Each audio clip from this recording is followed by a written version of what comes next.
Andrew, check out this thing on the negative battery cable. Let's talk about this. Well, this is part of an actual module. This is actually on a LIN bus, and this measures the condition of the battery. It measures the loads that the vehicle is putting on the battery.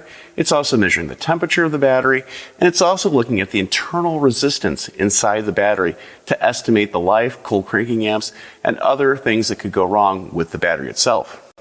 This is really important because any major voltage drop that occurs during critical times like starting or in an emergency could cause a system to fail because the network could drop out. If the network drops out, obviously, things can't do what they're supposed to do.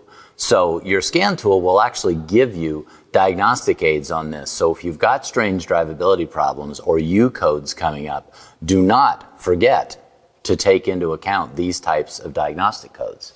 True. I mean, it may be a battery, but you're going to need a scan tool to diagnose it, just to ensure that the connection is good and also that it's producing the right amount of voltage for the vehicle.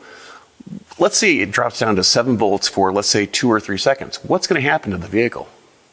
You could, even in milliseconds, you could have the network go down. So it's very important that this be working properly and that as diagnosticians, we do not discount the necessity of crystal clear battery power all the time.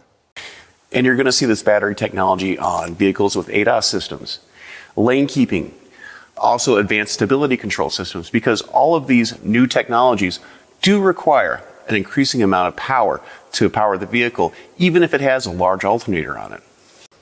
Yeah, so before you let the newfangled stuff get away from you, make sure you get your scan tool out and look at these systems carefully. And also make sure you're using the scan tool to reset the PIDs for the battery if you're installing a brand new battery. Good point. I'm Andrew Markell with Donnie Cypher. Thank you very much.